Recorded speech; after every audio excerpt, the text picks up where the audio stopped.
Hai para pemilik waktu luang, selamat datang. Apa kabar kalian semua? Mudah-mudahan sehat selalu ya. Di video kali ini, kita akan melanjutkan kembali alur cerita drama Korea yang berjudul River, Where the Moon Rises episode ke-10. Di episode lalu, Ondal yang dibantu Hemoyong akhirnya bisa menyusup ke istana untuk mengikuti seleksi kandidat calon suami putri Pyonggang. Namun, penyamaran Ondal terbongkar oleh Gogun. Di saat bersamaan, Pyonggang muncul dan langsung membawa Ondal menemui Raja Pyongwon dan berbohong jika ia dan Ondal telah menikah secara diam-diam. Demi bisa membuat putrinya terhindar dari pernikahan kerajaan, Raja Pyongwon pun dengan berat hati mengusir Pyonggang keluar dari istana. Pyonggang yang akhirnya kembali ke lembah hantu bersama Ondal harus menghabiskan malam di ruangan yang sama demi bisa meyakinkan orang-orang jika mereka berdua telah menikah. Dan selama berada dalam kamar yang sama, kejadian canggung pun terjadi, hingga akhirnya Pyonggang dengan malu-malu mencium Ondal. Manis sekali ya hubungan mereka berdua. Penasaran dengan kelanjutan kisahnya? Tonton video ini ya. Namun sebelumnya, jangan lupa klik subscribe, like, komen, dan nyalakan notifikasi loncengnya ya, supaya bisa dapat update drakor dan film dari channel ini. Dan buat yang sudah subscribe channel ini, terima kasih banyak ya. Dukungan kalian menjadi semangat bagi kami untuk mengembangkan channel ini. Langsung aja kita bahas drakornya, check it out! Gogun yang belum bisa menerima kenyataan jika gadis yang dicintainya telah memilih orang lain, memutuskan hendak pergi menyerang lembah hantu bersama para pasukannya. Namun langkahnya dicegah oleh Go Sang-chul dan menyuruh Gogun untuk kembali dan menemui Go Chuga.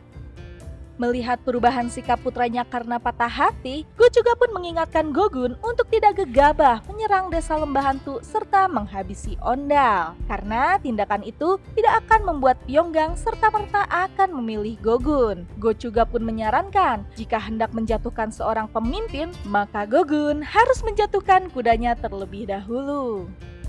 Paginya, Raja Pyongwon mendapat info jika Gogun hendak dipindahkan ke perbatasan oleh Go Chuga karena sikapnya yang dikenal sering membela putri Pyonggang. Penasihat kerajaan pun memberikan pandangan jika Gogun tampak berbeda dari ayahnya. Selain itu, ia pun berbakat. Sayang sekali jika harus dipindahkan ke tempat yang jauh. Mengingat orang yang pertama kali mengabarkan jika Pyonggang masih hidup adalah Gogun, Raja Pyongwon pun memerintahkan Gogun untuk tidak pergi dan ditugaskan untuk menjadi kepala pengawal kerajaan. Ya, Raja Pyongwon ingin menjadikan Gogun sebagai orang kepercayaannya. Namun untuk mendapatkan kepercayaan sang raja seutuhnya, terlebih dahulu Gogun harus bisa mendapatkan kepercayaan dari putra mahkota.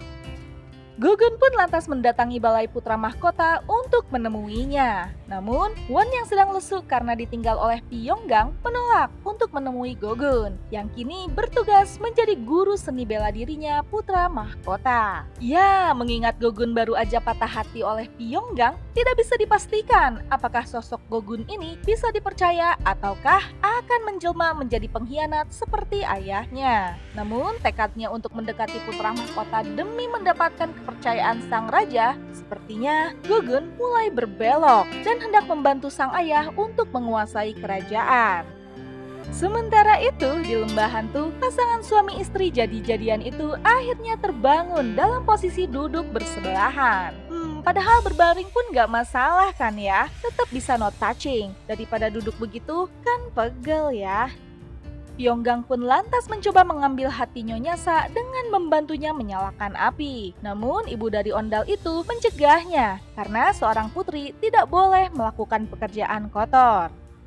Malamnya, Pyonggang pun menyuruh Ondal untuk membaca sejumlah buku taktik militer yang ia bawa dari istana. Namun Ondal yang malas belajar malah mengajak Pyonggang untuk tidur saja. Karena besok, Ondal akan belajar ilmu bela diri pedang dari Pyonggang. Namun Ondal meminta agar Pyonggang merahasiakan latihan esok karena Nyonya Sa sesungguhnya tidak mengizinkan Ondal untuk berlatih pedang. Dan malam ini, mereka berdua pun akhirnya bisa tidur berdampingan tanpa harus merasa canggung.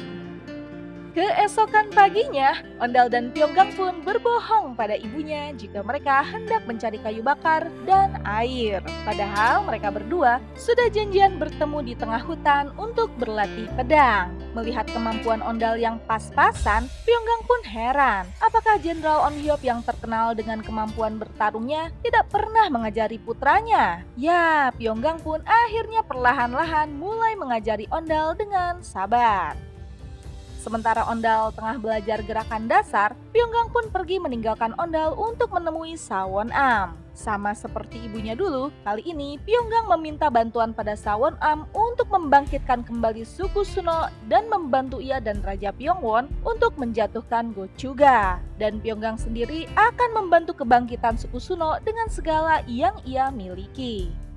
Pyonggang pun meminta bantuan Haemoyong untuk menjual perhiasan yang ia miliki demi mendapatkan dana. Dan Haemoyong pun menjual perhiasan itu pada selir raja. Sang selir pun mengeluh jika obat yang Haemoyong berikan tidak kunjung membuatnya hamil. Selir raja pun mempertanyakan tentang kemampuan peramal di kota yang mungkin saja bisa membantunya.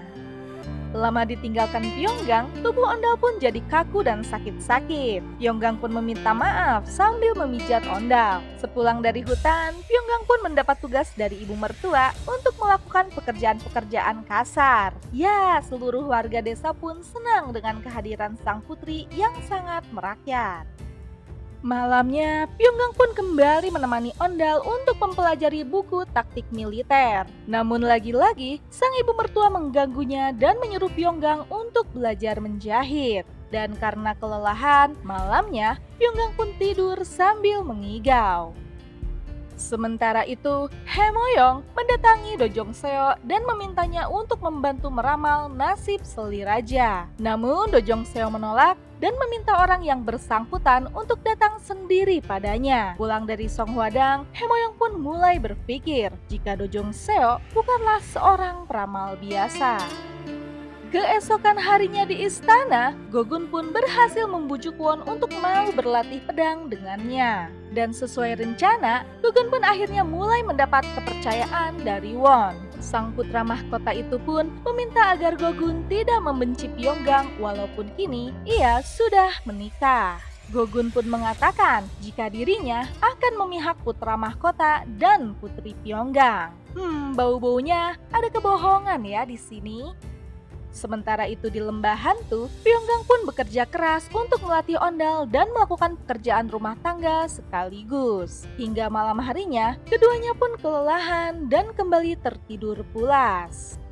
Sementara itu, Haemoyong pun terkejut tatkala mendapat info dari orang kepercayaannya jika ada anggota Cheonjubang tengah berkeliaran di sekitar toko herbanya. Dan lebih mengejutkan lagi, anggota Cheonjubang itu rupanya berasal dari Songhwadang, tempat milik Dojongseo. Ya, seperti dugaan Haemoyong, Dojongseo bukanlah peramal biasa. Sama seperti Haemoyong, Dojongseo pun cukup terkejut tatkala Taemo membeberkan informasi mengenai identitas Haemoyong yang sesungguhnya.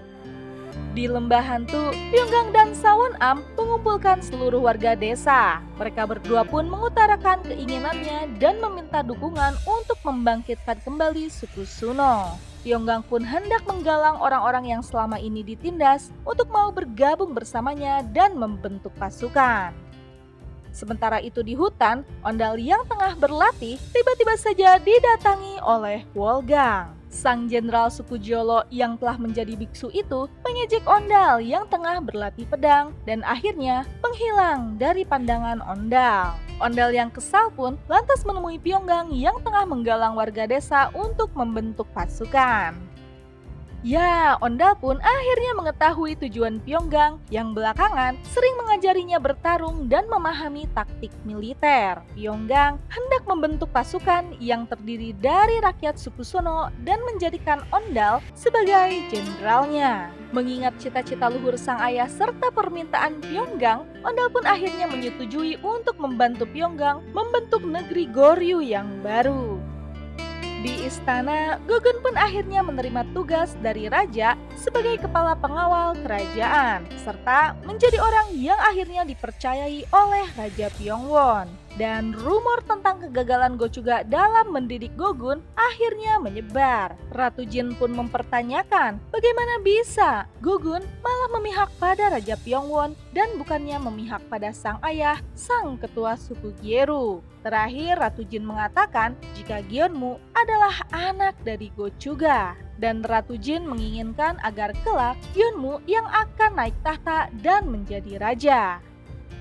Di desa Lembah Hantu, Pyonggang berusaha keras untuk melatih dan membangkitkan semangat para penduduk desa untuk belajar bertarung. Kegigihan Pyonggang membuat Pungge yang awalnya selalu bersikap sinis akhirnya luluh dan bertekad untuk membantu Pyonggang.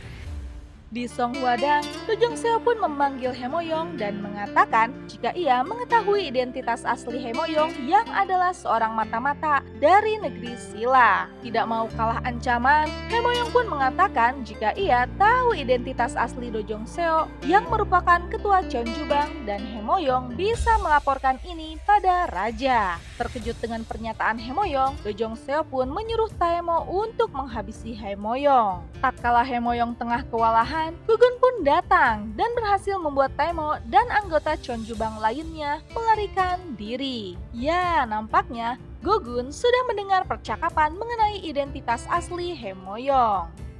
Sementara itu, ibunya Ondal yang tengah memasuki kamar Ondal tidak sengaja menemukan sebuah buku di sana. Di saat bersamaan, Yeomduk datang dan sang ibu pun menanyakan buku apa yang ada di kamarnya Ondal dan Pyonggang ini. Melihat gambar dari buku itu, Yeomduk pun mengatakan jika itu adalah buku tentang bela diri dan taktik perang militer. Mendengar jawaban Yeomduk, sang ibu pun terkejut dan marah. Ia pun lantas menyusul Ondal dan Pyonggang ke hutan.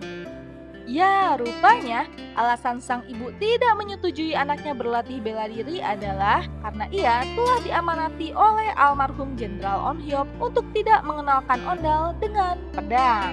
Dulu, Ondal yang memiliki jiwa petarung dengan berani berhasil menghentikan mata-mata dari negeri Silla dan menyusup ke bentengnya. Keberanian Ondal ini membuat On-hyuk cemas akan keselamatan putranya serta tidak ingin Ondal mengikuti jejaknya kelak. Dan akhirnya Jenderal On-hyuk menyuruh Nyonya Sa untuk membuat Ondal bagaimana caranya tidak mengenal bela diri dan ilmu pedang.